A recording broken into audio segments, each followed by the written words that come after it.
ప్రజాస్వామ్యంలో అత్యధిక మంది ఓటర్లు కానీ దేశం కానీ ఇప్పటికీ మన చుట్టూ మనతో పాటు మన స్వతంత్ర పక్క దేశాల పరిస్థితి ఎట్లా మనందరూ తెలుసు. కానీ ఇంత పెద్ద దేశం, ఇన్ని మతాలు, ఇన్ని కులాలు ఉన్నా కానీ విజయవంతంగా మన దేశం అదేవిధంగా ఆర్థికంగా కూడా ఎదుగుతుంది. దీనికి మనందరం కూడా ఓటు హక్కును వినియోగించుకుందాం, అందరిలో కూడా మార్పుదామని కోరుకుంటున్నాం. మనం సెలబ్రేట్ చేసుకుంటున్న మీటింగ్ హాజరైనటువంటి ఏసీఎల్పీ గారికి, డిఆర్డిఓ గారికి, అదేవిధంగా డిస్ట్రిక్ట్ ఆఫీసర్స్ అందరికీ కూడా, హాజరైన అందరికీ కూడా నా నమస్కారాలు. ముఖ్యంగా ఇంతగా చీఫ్ ఎలక్షన్ కమిషనర్ చాలా విపులంగా ఆయన సందేశం ఇచ్చారు. అదేవిధంగా మన డిస్ట్రిక్ట్ ఆఫీసర్స్ కూడా మాట్లాడటం జరిగింది. దాని ప్రకారంగా ముఖ్యంగా ఒక రోజు ముందు ఈ ఎలక్షన్ కమిషన్ అంటే రిపబ్లిక్ డే అంటే ఒక రోజు ముందు మనకి ఎలక్షన్ కమిషన్ ఆఫ్ ఇండియా మనకి 25th జనవరి 1915 నాడు ఫామ్ కావడం జరిగింది. మనం ఈ నేషనల్ ఓటర్స్ డే కూడా మనం 2011లో ఫస్ట్లో స్టార్ట్ చేసాము. ఇది 60th నేషనల్ ఓటర్స్ డే. ముఖ్యంగా ఇది ఎందుకంటే చాలా వరకు యూత్లో 18 years దాటిన వాళ్ళలో చాలా వరకు ఎన్రోల్ కావట్లేదు. వాళ్ళలో ఎంతో నిరాశక్త ఉంటుంది. కానీ వాళ్ళందరూ ఓటర్స్లో పార్టిసిపేట్ కావడానికి అని చెప్పేసి వాళ్ళు ఇంత పెద్ద ప్రజాస్వామ్య దేశంలో అంటే ఇంత ప్రజాస్వామ్య వ్యవస్థలో కానీ దీంట్లో కానీ ఈ ఎక్సర్సైజ్లో కానీ పాల్గొన్నటువంటి ప్రైడ్ అంటే గౌరవంగా వాళ్ళు ఫీల్ కావడానికి అని చెప్పేసి కానీ ఆ విధంగా అందరూ ఎన్రోల్ కావడం అదొక వాళ్ళకు బాధ్యతగా చెప్పడం కోసమని ముఖ్యంగా ఈ నేషనల్ ఓటర్స్ డే మనం ఏర్పాటు చేసుకోవడం జరిగింది. ప్రతి సంవత్సరం ఈ రోజున మనం సెలబ్రేట్ చేసుకుంటాం. ముఖ్యంగా కొత్త ఓటర్స్ని మనం ఇందులో ఎన్రోల్ చేసుకొని వాళ్ళల్లో ఈ అతి పెద్ద ప్రజాస్వామ్య వ్యవస్థ అయినటువంటి మన భారతదేశంలో వాళ్ళ ఓటు హక్కుని వాళ్ళ ఫ్రాంచైజీని ఎక్సర్సైజ్ చేసుకునేటట్లు మనం చూడాలి. వాళ్ళు దానికి గర్వంగా కూడా ఫీల్ కావాలి. ఆ విధంగా మనం అందరి కొత్త ఓటర్స్ అందరూ కూడా ఈ వ్యవస్థలో ఫ్రాంచైజీని ఎక్సర్సైజ్ చేయాలని చెప్పేసి కోరుతూ, తర్వాత ఇక్కడ మనకి ఈ రాష్ట్రంలో అవార్డు వచ్చింది, దానికి కూడా మేడంకి అభినందనలు తెలుపుతూ తర్వాత ఈ అవకాశం ఇచ్చేందుకు మీకు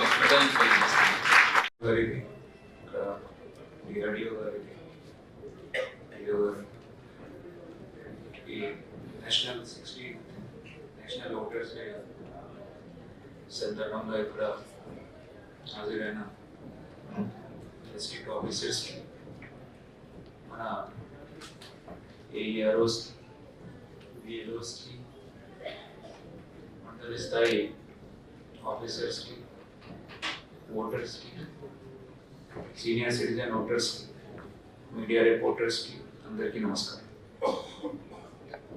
సో ఇప్పుడు కాన్స్టిట్యూషన్లో ఇది చూస్తే different kinds of the rights ఉన్నాయి. ఫండమెంటల్ రైట్స్ ఒక స్కూల్లో, ఇది పొలిటికల్ సైన్స్, ఇది సివిక్స్ బుక్స్లో ఫండమెంటల్ రైట్స్ ఉన్నాయి. Right to freedom of speech and special right to equality etcetera etcetera. కానీ ఒక డెమోక్రసీలో, ప్రజాస్వామ్యంలో ఇది మోస్ట్ ఇంపార్టెంట్ ఆస్పెక్ట్, ఇది రెగ్యులర్ ఎలక్షన్. సో అందుకని ఒక రైట్ టు ఓట్ కూడా, ఇది ఓటర్స్ డే కాబట్టి, సో రైట్ టు ఓట్ కూడా ఒక రైట్ ఉంది, ఒక హక్కు ఉంది. ఇది స్టాచ్యూటరీ రైట్, ఇది కాన్స్టిట్యూషనల్ రైట్, ఒక కాన్స్టిట్యూషన్ ఉన్న రైట్, అండ్ స్టాచ్యూటరీ రైట్ ఇది based on the act of the parliament. So every citizen 18+ years of age is eligible to exercise his or her voting rights. Idi hak undi. If not given that, citizen can go to the court or any suitable forum. అలాగే ఇప్పుడు ఇంత importance ఎందుకు ఉంది, కొంచెం ఇది బ్యాక్కి వెళ్తే, before ఒక రైట్, ఓటింగ్ రైట్ చాలా లిమిటెడ్. అప్పుడు కొందరు ఇప్పుడు ఉమెన్కి ఎప్పుడు రైట్ లేదు ఓటింగ్కి. అలాగే కొంచెం ఇది డిఫరెంట్ సెక్షన్స్ ఆఫ్ సొసైటీకి కూడా రైట్ లేదు, లిమిటెడ్. సో అందుకని ఒక అవార్డు వచ్చింది, యూనివర్సల్ అడల్ట్ ఫ్రాంచైజ్. మీన్స్ ఇది everyone who is adult 18+ years of age ఇది రైట్ ఉంది ఓటు ఇవ్వడం. సో అందుకని ఇది వెరీ వెరీ ఇది ల్యాండ్ మార్క్. ఇది ఇండిపెండెన్స్ అయిన తర్వాత the constitution also adult franchise ఒక హక్కు వచ్చింది. అలాగే ఇప్పుడు మీరు చూస్తే ఇది ఫస్ట్ ఎలక్షన్ అయిన తర్వాత ఇప్పుడు మన chief election commissioner first Sukumar Sen గారు ఒక ఫస్ట్ ఎలక్షన్ ఆ టైంలో చాలా ఇది హర్కులియన్ టాస్క్, చాలా డిఫికల్ట్ టాస్క్. ఎట్లా ఇది ఎలక్షన్ కండక్ట్ చేయాలి ఇండిపెండెన్స్ అయిన తర్వాత. చాలా మంది ఇప్పుడు ఇల్లిటరేట్స్ కూడా అవగాహన కూడా లేదు. సో మీరు చూస్తే ఇప్పుడు ఇది సింబల్ అప్పుడు వచ్చింది. ఎందుకు సింబల్ ఇది ఉంటుంది?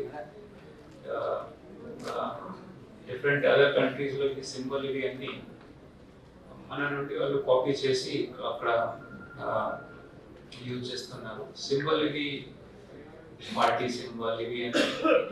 ఇప్పుడు లిటరసీ రేట్ చాలా తక్కువ, 50-51లో 20%, 30% ఉండేది. సో అందుకని ఇది సింబల్ వ్యవస్థ, ఇది సింబల్ పెట్టాలి. సో చాలా మంది నిరక్షర వాళ్ళు లిటరేట్స్ కాబట్టి ఇప్పుడు ఎడ్యుకేషన్ వల్ల అండ్ గ్రోత్ వల్ల, ఎకానమిక్ అండ్ సోషల్ సెక్టర్స్లో డెవలప్మెంట్ వల్ల ఇప్పుడు లిటరసీ రేట్ పెరిగింది. దాదాపు 65-70% ఉంది, 20% కంటే. Without taking the name of any country, ఇది కొన్ని ఇది దేశంలో కంట్రీస్లో ఎలక్షన్ ప్రక్రియ ఇది లేదు అక్కడ. తర్వాత 10 years తర్వాత 15 years తర్వాత డిక్టేటర్షిప్, ఆటోక్రసీ ఇవి అన్ని వ్యవస్థ ఉంటుంది. కేవలం ఇది మన భారతదేశంలో నా own country only continuous elections ఉంటుంది. అసెంబ్లీ ఎలక్షన్ కానీ జనరల్ ఎలక్షన్ కానీ ఎవ్రీ 5 years బికాస్ ఆఫ్ ఇంత వైబ్రెంట్ మన సిస్టమ్ ఉంటుంది. మీరు చూస్తే ఇది స్కూల్ స్టూడెంట్స్ కూడా రాలేదు కూడా ఇది కోర్స్ కరికులం. ఇప్పుడు ఒక సివిక్స్ బుక్స్ లో డెమోక్రసీ కానీ, సిటిజన్షిప్ కానీ, ఫండమెంటల్స్ కానీ రిప్రజెంటేషన్ ఆఫ్ పీపుల్స్ యాక్ట్ 1950-1951 మీద అండర్స్టాండింగ్ చాలా మందికి కూడా తక్కువ ఉంది. సో స్కూల్ స్టూడెంట్స్ కి కూడా ఇప్పుడు ఈ నిజామాబాద్ జిల్లాలో అవగాహన ఇవ్వడానికి కాలేజ్ స్టూడెంట్స్ కి ఎలక్టోరల్ లిటరసీ క్లబ్స్ మనం ఇప్పుడు ఏర్పాటు చేశాము. సో డిఫరెంట్ ఆస్పెక్ట్స్ మీద ఓటింగ్ రైట్స్ సంబంధించి ఇప్పుడు ఇది చూస్తే మీరు వ్యవస్థ ఎలక్షన్ సిస్టమ్ చాలా ఇది కాంప్రిహెన్సివ్ ఉంది. ఇది బిఎల్ఓ స్థాయి నుండి AERO assistant electoral registration officer, ERO electoral registration officer, తర్వాత డిస్ట్రిక్ట్ ఎలక్షన్ ఆఫీసర్, తర్వాత చీఫ్ ఎలక్టోరల్ ఆఫీసర్, తర్వాత election commission of India. So వ్యవస్థ ఇది చాలా ఇప్పుడు మన బిఎల్ఓస్ కూడా ఈరోజు వచ్చారు. సో గత సంవత్సరం ఇది సెప్టెంబర్, అక్టోబర్లో బిఎల్ఓస్కి కూడా మండలి స్థాయి ఇప్పుడు ట్రైనింగ్ ప్రోగ్రామ్ ఫస్ట్ టైం ఇప్పుడు మనం ఒక శిక్షణ కార్యక్రమం ఏర్పాటు చేశాము. డిఫరెంట్ మండల్ వారీగా అన్ని మండల్స్లో and tahsildars and concern AROs and electoral registration officer ఆధ్వర్యంలో. సో మన ఇది వ్యవస్థలో బిఎల్ఓస్ పాత్రత చాలా ఇప్పుడు ఎక్కువ అవుతుంది. ఇప్పుడు మన దేశంలో రాష్ట్రంలో we are always in the election mode ఇప్పుడు. సో ఈ డిసెంబర్ నెలలో గ్రామ panchayat, local bodies, rural local bodies సంబంధించి sarpanch elections and ward member జరిగింది. ఇప్పుడు also on the door, knocking the door ఇప్పుడు మన మున్సిపల్ ఎలక్షన్స్. 1-2 days ఇది కూడా క్లారిటీ వస్తుంది. సో అన్నీ చూస్తే మన డిస్ట్రిక్ట్ ఆఫీసర్స్కి ఆల్సో రెస్పాన్సిబిలిటీ మనం ఇచ్చాము అప్పుడు నోడల్ ఆఫీసర్గా. అలాగే ఎలక్షన్ వచ్చిన తర్వాత ఎవ్రీ అడ్మినిస్ట్రేటివ్ మషీనరీకి ఇప్పుడు directed towards the election. So ఇది సర్పంచ్ ఎలక్షన్లో ఆల్సో కోఆర్డినేటెడ్ వేలో జరిగింది, సక్సెస్ఫుల్గా కూడా జరిగింది. So congratulations to all the staff of the local body, and same thing also we expect the municipal elections లో కూడా మన BLOs అప్పుడు ఆల్సో ఓటర్ డిస్ట్రిబ్యూషన్ స్లిప్ 100% చాలా టైం బౌండ్ మేనర్లో డిస్ట్రిబ్యూట్ చేశారు. సో వారి కాంట్రిబ్యూషన్ కూడా ఈ ప్రక్రియలో వెరీ వెరీ ఇంపార్టెంట్. అండ్ అలాగే ఇప్పుడు సక్సెస్ఫుల్గా కండక్ట్ చేయడానికి ఇది భావిస్తూ అందరికీ మరొకసారి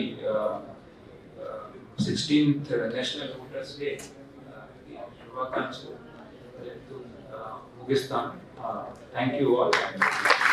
ఈ ఓటర్స్ డే గురించి ఇంకా కూడా ప్రచారం జరపవలసిన రోజు రావడం కూడా చాలా ఇబ్బందిగా ఉంది. ఎందుకంటే మన ఉనికిని చాటి చేసేది మన ఓటు. మనం బ్రతికున్నాము, మనము ఒక సభ్యులము, సిటిజన్స్ అని తెలిపే ఓటు హక్కుని మనం వినియోగించుకోవడం అనేది చాలా ముఖ్యమైన అవసరం. మనం బతుకున్నామా లేదని చెప్పాలంటే మన ఓటే మనకి విలువనిస్తుంది. అటువంటి ఓటు హక్కును కూడా నేటి నవతరం చాలామంది మన పర్సెంటేజెస్ ఎలక్షన్స్లో చూస్తే 50 నుంచి 60 వరకే ఉంది. 70 to 80 వచ్చిందంటే చాలా కష్టం. 90% కంప్లీట్ చేయడం అనేది ఎక్కడో ఒకటి రెండు మారుమూల పల్లెల్లో జరుగుతుంది. కానీ అర్బన్ ఏరియాస్లో చాలా వరకు ఓటు హక్కు చాలామంది వినియోగించుకోవట్లేదు. మనలాంటి గవర్నమెంట్ ఎంప్లాయీస్ మనం నిర్వహించుకుంటున్నాము, వేరే ఎలక్షన్ డ్యూటీకి వెళ్ళినా కానీ చేస్తున్నాం. కానీ వెరాజ్ ఇన్ ఐటీ సెక్టర్స్లో చూస్తే హైదరాబాద్ కానీ వాటి చోట ఓటు హక్కు only 50 to 56, 60 is the maximum ఉంటుంది. కాబట్టి మనము ఇక్కడ ఇటువంటి ఓటు హక్కు నిర్వహించుకోవడము, ఓటు హక్కు వినియోగము పంచుకోవడం అన్నది ఈ ప్రచారం ఇంకా కూడా ముమ్మరంగా చేయాలి. The Election Commission of India also successfully conducted the Vice President. పండుగకు కుల మతాలకు అతీతంగా మన భారతదేశంలో పెట్టింది పేరంటే పండుగలు. పండుగ వాతావరణంలో నిష్కల్మషంగా సంతోషంతో జరుపుకోవాల్సిన దాన్ని ఓటర్ల పండుగ అంటున్నాం. నా దృష్టిలో ప్రతి సంవత్సరం మనం జరుపుకుంటూ ఉంటే, చైతన్యం పెంపొందిస్తుంటూ ఉంటే, రాబోయే కాలంలో ఉన్న యువతకు దీని గొప్పతనాన్ని మనం విశ్లేషించిన వాళ్ళు పెడుతున్నాం. కానీ మనం అందరం చేసేది ఏంటంటే, ఉద్యోగంలో ఉన్నవాళ్ళు, తర్వాత ఉద్యోగ బాధ్యతలు ఉన్న వాళ్ళు, నాయకులు, విజ్ఞానకుల మధ్యలోనే ఓటర్ల పండుగ జరుగుతుంది. ఇది యువతని ఎప్పుడైతే మనము భాగస్వామ్యం చేస్తారో, కాలేజీలలో కానీ ఇంటర్మీడియట్ డిగ్రీ కాలేజీలో కానీ వాళ్ళు ఎదుగుతున్న మనసులలో ఈ ఓట్ల యొక్క గొప్పతనాన్ని మనం చేర్చగలిగితే ఖచ్చితంగా టీనేజ్లో దేశ భవిష్యత్తుకు బంగారు బాటలు వేసిన వాళ్ళు అవుతాం. కాబట్టి మనం బాధ్యత ఓట్ల నుంచి ఎలా చెప్తున్నామో మన పిల్లలు కూడా అందరికీ చెప్పినట్లయితే, మనం భారతీయ పౌరులమే, ఓటు హక్కు మనకుంది, మన పిల్లలకి ఈ గొప్పతనాన్ని మనం చెప్పినట్లయితే, మేడం చెప్పినట్లు వాళ్ళు మన దేశానికి మళ్ళీ బంగారు అవుతుంది. మనం చూసాం దాదాపు 78 సంవత్సరాల స్వాతంత్ర చరిత్రలో ఎన్నో ఒడిదుడుకులు ఎదుర్కొంటూ నిజంగా ప్రతి స్టేజ్లో, ప్రతి సంవత్సరంలో, ప్రతి 5 సంవత్సరాలకు మనం చేసిన లోటుపాట్లను సరిదిద్దుకుంటూ ప్రపంచంలో ఒక మంచి ప్రజాస్వామ్య వ్యవస్థగా నిలదొక్కుంది. అంటే మనల్ని పరిపాలించిన నాయకులు దీన్ని ముందుకు తీసుకువెళ్ళిన IAS ఆఫీసర్లు కావచ్చు, ఉద్యోగస్తులు కావచ్చు, ప్రతిసారి మనం ఓటర్లకు సంబంధించిన చాలా అమెండ్మెంట్స్ టెక్నాలజీ పరంగా కానీ, తర్వాత వ్యవస్థ పరంగా కానీ తీసుకొస్తున్నాము. ప్రపంచ దేశాల్లో చూస్తున్నట్లయితే ఏకైక దేశము ప్రజాస్వామ్య వ్యవస్థలో అన్ని కులాలు, మతాలకు కాంక్షలను అందచేస్తూ ప్రపంచంలో చూడండి, ఏ దేశాన్ని చూసినా మన పక్కన ఎన్నో దేశాలు ఉన్నాయి. మనం చూస్తున్నాం. దాదాపు నాకు తెలిసినంత మనం దాదాపు 1965, 60 సంవత్సరంలో పుట్టిన వాళ్ళని చూస్తున్నాం. అప్పటికి ఇప్పటికి ఎంత తేడా ఉంది. మనం ఉద్యోగంలో కూడా చూస్తున్నాం. కాబట్టి మంచి వైపు ప్రయాణిద్దాం, ప్రతి ఒక్కరి అడుగు మంచి వైపు వేద్దాం. అది కుల మతాల్ని మరుస్తూ మంచి నాయకుడిని ఎన్నిక చేసుకోలేక ఉండాలి. ఆ మంచి నాయకుడే దేశ భవిష్యత్తును మార్చి తరతరాలకు మంచి స్ఫూర్తిదారుగా నిలుస్తారు. మనం కానీ అది ఎంతవరకు ఉపయోగపడుతుంది, దాన్ని ఎవరు లాభం పొందుతున్నారు అనే విషయాన్ని మనం కొంత గమనించాలి. అయితే ఓటు వేయడము తప్పు కాదు. ఓటు వేసిన తర్వాత పరిణామాలు ఏ విధంగా మారుతున్నాయో అవి ఆలోచించుకోవాలి. ఓటేస్తాము, చివరికి నాయకులు మనల్ని మోసం చేస్తుంటారు. ఈ రకంగా ఇప్పుడు ఉన్నటువంటి వ్యవస్థ నడుస్తుంది.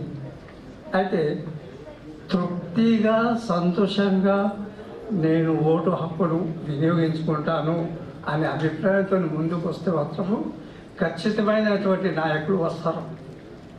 ఇక ప్రబోధనకు ఏదైనా లొంగిపోతే మాత్రం అది వ్యవస్థకే నష్టం చేస్తుండొచ్చు అన్నది అభిప్రాయం నాది. Thank you. చరిత్ర సృష్టించినోడు ఇప్పుడు ఆ చరిత్రని తిరగరాయబోతున్నాడు. అబద్ధాల గోడల్ని బద్దలు కొట్టి నిజాలను రాగా మీ ముందుంచబోతున్నాడు. నిజమైన వార్తల కోసం వెంటనే డౌన్లోడ్ చేసుకోండి రా యాప్ని.